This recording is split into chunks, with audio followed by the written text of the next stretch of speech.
Vous allez chez Lidl acheter des croissants, et à côté de la caisse se trouve une scie circulaire sur table à 80 €. Chez Pâques, vous allez dans un magasin de bricolage acheter de la peinture pour votre clôture, et au rayon outillage se trouve une raboteuse chez Patch.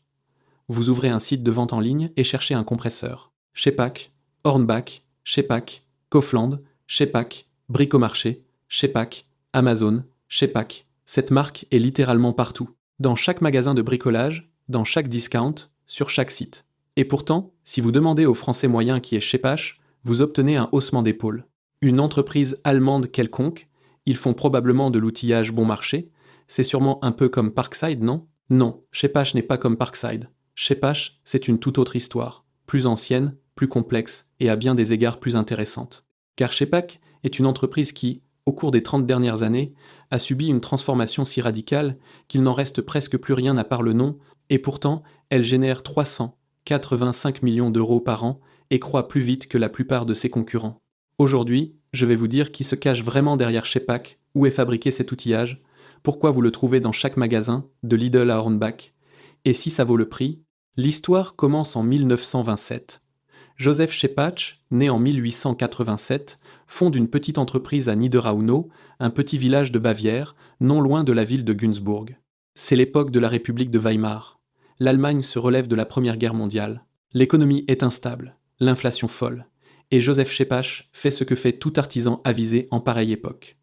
Il fabrique des choses dont les gens ont réellement besoin. Des scies circulaires pour le bois de chauffage, des moulins à malt pour les petites brasseries, des machines simples pour les agriculteurs qui n'ont pas les moyens de s'offrir de gros équipements industriels. L'entreprise croît lentement, mais sûrement. Dans les années 30, elle ajoute d'autres machines agricoles. Des moulins à céréales, des hache-pailles, des appareils mécaniques simples qui facilitent le travail à la ferme. Pendant la guerre, la production s'adapte à l'économie de guerre, comme la plupart des entreprises allemandes. Les archives précises de cette période de guerre ne sont pas publiquement disponibles, mais il est probable que l'entreprise ait produit des composants pour les besoins de l'armée, comme pratiquement toute entreprise mécanique allemande de l'époque. Après la guerre, vient le miracle allemand, le Wirtschaftswunder, le miracle économique qui transforme une Allemagne dévastée en une puissance industrielle, et Joseph Szepacz en profite. Il revient à ce qu'il sait faire le mieux, des machines pour le bois. Dans les années 50 et 60, l'entreprise se spécialise dans les machines à travailler le bois scie circulaire, raboteuses, dégauchisseuses raboteuses, scies à ruban, fraiseuses des machines solides, robustes, fabriquées en Allemagne, avec de l'acier allemand, par des mains allemandes. Chaque machine passe par un contrôle manuel. Chaque machine porte le nom du fondateur, et ce nom signifie quelque chose. Il signifie un artisanat bavarois solide. Il signifie une machine qu'on achète une fois et qu'on garde 30 ans. En 1961, l'entreprise construit une nouvelle usine, l'usine 1, directement à Ichenhausen. C'est un investissement dans l'avenir. Un hall de production moderne, avec ses propres tours, fraiseuses, postes à souder, tout sous un même toit. En 1980, s'ajoute l'usine 2, pour la technologie, le service après-vente et les réparations. L'entreprise a une intégration verticale complète, de la conception, en passant par la production, jusqu'au service après-vente, tout à la maison, tout en Bavière. Si vous voulez savoir qui se cache réellement derrière les marques que vous voyez dans les magasins de bricolage, abonnez-vous. Chaque semaine, je révèle ici la vérité sur l'outillage qu'on ne vous dit pas en magasin. Dans les années 70, Szepacz se concentre entièrement sur les machines à travailler le bois et abandonne le segment agricole. C'est une décision stratégique qui définit l'entreprise pour les 2 décennies suivantes. Szepacz devient un nom respecté parmi les menuisiers et artisans en Allemagne et progressivement dans toute l'Europe. Leurs machines ne sont ni les moins chères ni les plus chères. Ce sont des machines solides, fiables, de milieu de gamme, pour quelqu'un qui travaille le bois professionnellement ou semi-professionnellement. Joseph Szepacz meurt en 1974. L'entreprise continue sous direction familiale. La production reste à Ichenhausen, une petite ville non loin du village d'origine de Niederauno. L'usine 1 naît en 1961, l'usine 2 s'ajoute en 1980. L'entreprise a sa propre production, son propre développement, son propre service après-vente. Tout sous un même toit, tout en Bavière. Et puis vient l'année 1997, et avec elle un homme qui va tout changer, Ernst Pfeiffer. Ernst Pfeiffer rachète Szepacz et devient actionnaire majoritaire et gérant, et commence immédiatement une restructuration si radicale que le vieux Joseph Szepacz ne reconnaîtrait pas sa propre entreprise. La vision de Pfeiffer est simple, mais révolutionnaire. Szepacz cesse d'être un fabricant. Szepacz devient un vendeur. Qu'est-ce que cela signifie en pratique ? Cela signifie que l'entreprise cesse de fabriquer des machines en Allemagne. Progressivement, sur quelques années, elle transfère la production en Chine. Les tours d'Ickenhausen s'arrêtent, les postes à souder se taisent, les halls de production se transforment en bureaux, laboratoires de tests et entrepôts. Et au lieu d'investir dans les lignes de production et le parc de machines en Bavière, l'entreprise investit dans le design, le marketing, la distribution et le service client. Comment cela fonctionne-t-il en pratique? L'équipe d'ingénieurs à Ichenhausen conçoit une machine, crée la documentation technique, spécifie les matériaux, les tolérances, les procédés de fabrication, puis elle envoie la documentation en Chine, où une usine sous contrat fabrique la machine selon ses spécifications. Les prototypes sont renvoyés en Allemagne pour être testés. Les ingénieurs les démontent, les mesurent, les testent en conditions réelles. Si quelque chose ne va pas, les spécifications sont ajustées et un nouveau prototype est fabriqué. Ce n'est que lorsque la machine passe tous les tests et certifications qu'on lance la production en série. Est-ce identique à la fabrication allemande? Non. Le contrôle est moins direct. La distance entre le bureau et le hall de production est de 8000 km au lieu de 8 mètres. Mais c'est nettement mieux que le modèle où une entreprise commerciale envoie en Chine une image de catalogue et dit « Faites-moi ça pour 10 $. Et c'est exactement ainsi que fonctionnent la plupart des marques bon marché que vous voyez dans les magasins de bricolage. Les produits sont conçus à Ichenhausen, testés à Ichenhausen, certifiés selon les normes allemandes et européennes, mais fabriqués physiquement en Chine. Et c'est la réalité de l'outillage moderne que la plupart des gens ne veulent pas s'avouer. Ce n'est pas un cas isolé.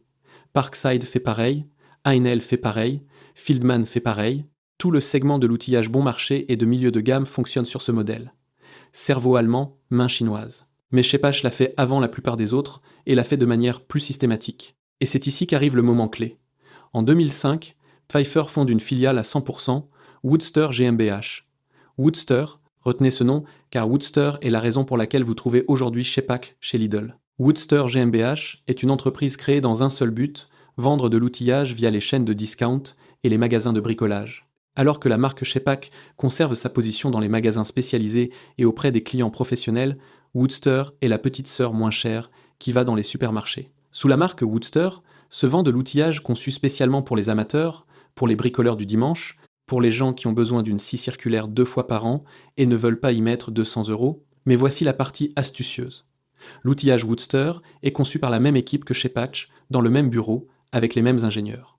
Il diffère dans les détails. Matériaux moins chers pour les carters, guides plus simples, moins d'accessoires dans l'emballage, mais le cœur de la machine moteur, transmission, roulement est souvent identique ou très similaire. En 2010 arrive une nouvelle expansion. Shepach commence à vendre directement via les chaînes de discount sous son propre nom, pas via Woodster, directement en tant que Shepach. Lidl, Aldi, Kaufland, Penny. D'un coup, le nom Shepach apparaît sur des scies circulaires à 80 €, sur des compresseurs à 60, sur des raboteuses à 120, dans les prospectus à côté des yaourts et des lessives, sur des palettes, à l'entrée, dans des promotions saisonnières au printemps et à l'automne, et les ventes explosent. Pourquoi Lidl prend-il Shepach au lieu d'une marque chinoise sans nom? Parce qu'elle a deux choses que la marque sans nom n'a pas. Un nom allemand et une infrastructure de service après-vente. Lidl ne veut pas gérer les réclamations sur une scie chinoise que personne ne sait réparer. Il veut vendre une scie qui porte un nom allemand, et si le client se manifeste avec un problème, le renvoyer vers Shepach. Et Shepach s'en charge parce qu'il a un support de service, des pièces détachées et une ligne clientèle. Pour Shepach c'est gagnant, pour Lidl c'est gagnant, pour le client c'est mieux que l'alternative. Tout le monde est content et les chiffres le confirment. Regardez le chiffre d'affaires. Regardez les chiffres. En 2015, l'entreprise générait 106 millions € de chiffre d'affaires annuel. Ce n'est pas rien, mais en 2025, le chiffre d'affaires est de 385 millions €, presque 4 fois plus en 10 ans. C'est une croissance dont serait fière n'importe quelle entreprise technologique de la Silicon Valley. Et c'est une entreprise de scie circulaire de Bavière qui l'a atteinte. Comment est-ce possible? La réponse est dans la stratégie de distribution. Shepach a fait quelque chose qu'aucune autre marque de ce segment n'a réussi à une telle échelle.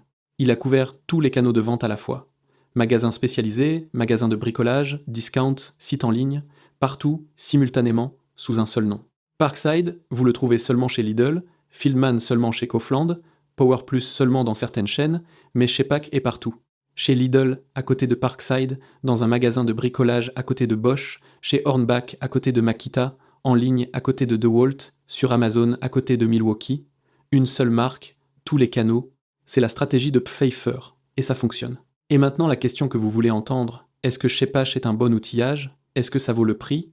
Ou est-ce juste de la ferraille chinoise avec une étiquette allemande? La réponse est plus compliquée que vous ne le voudriez, parce que Shepash n'est pas un seul niveau de qualité, c'est un spectre. D'un côté, vous avez Shepash Professional, une gamme conçue pour les utilisateurs plus exigeants, la scie circulaire, précise à 6, avec un moteur de 4800 W, une table en fonte, une lame de 315 mm. C'est une machine sérieuse qui, dans les tests spécialisés, tient bien la comparaison même face à une concurrence nettement plus chère. Elle coûte environ 300 à 400 euros, mais offre des paramètres pour lesquels, chez Festool, vous paieriez 3 fois plus. De l'autre côté, vous avez ces scies sur table à 80 euros qui se trouvent chez Lidl à côté de la caisse. La HS 100S avec un moteur de 2000 W et une lame de 250 mm. C'est une machine qui fait une coupe droite dans un panneau, fait une coupe d'onglet, fait un travail de menuiserie de base, mais le guide tremble un peu. La table est en tôle emboutie, pas en fonte. La butée n'est pas aussi précise que vous le voudriez. Et après 2 coupes de ce genre, vous remarquez que la lame commence à voiler légèrement, parce que l'arbre n'a pas la rigidité des machines plus chères. Elle n'a pas la précision, n'a pas la stabilité, n'a pas la durée de vie d'un outil professionnel. Et c'est normal, car elle ne coûte pas le prix d'un outil professionnel.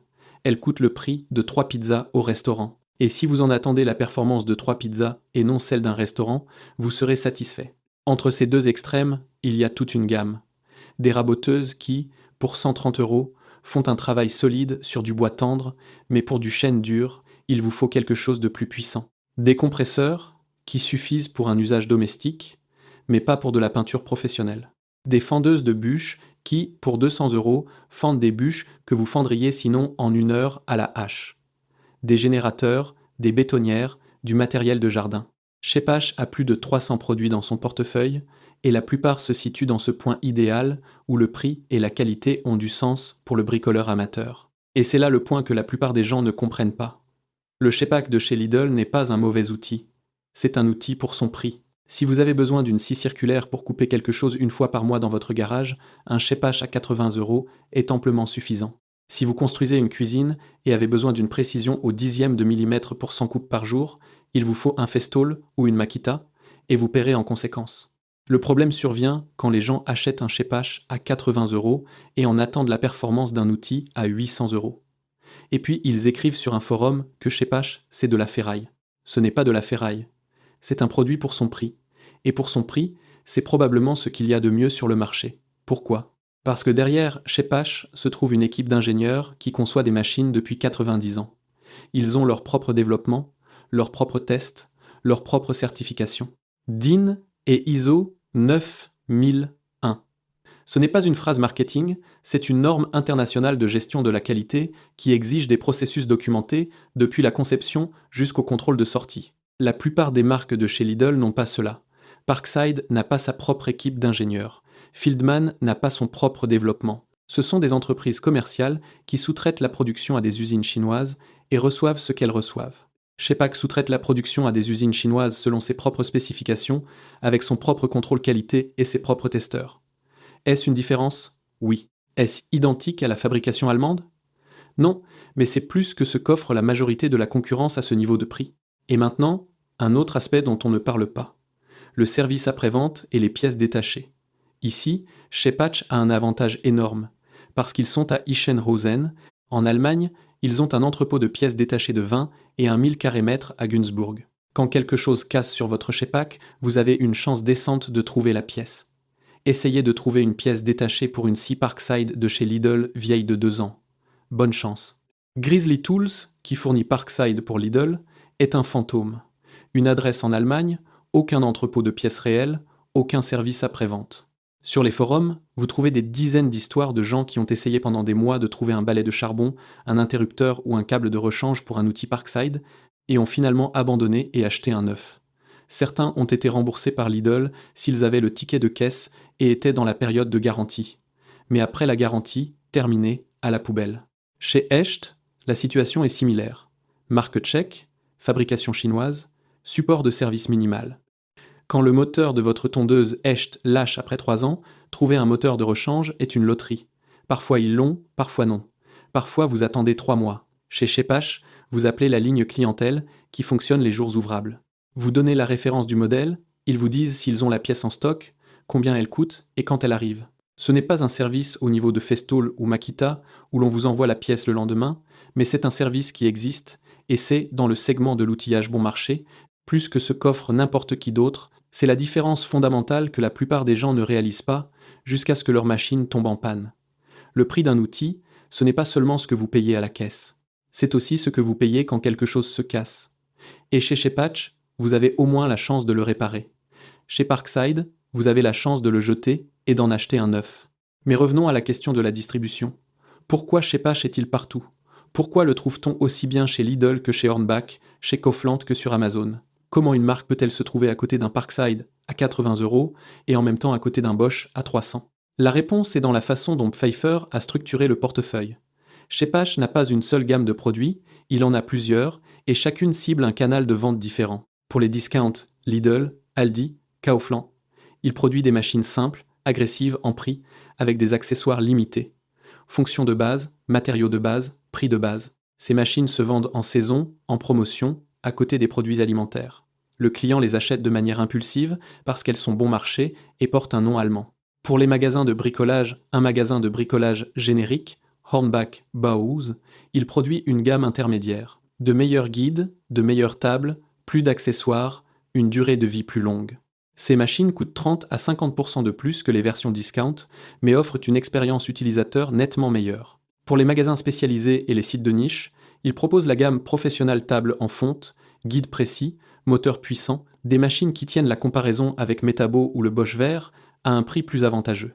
3 niveaux de prix, 3 types de clients, une seule marque. C'est l'astuce et c'est pourquoi Shepatch est partout. Et maintenant, comparez cela à la concurrence.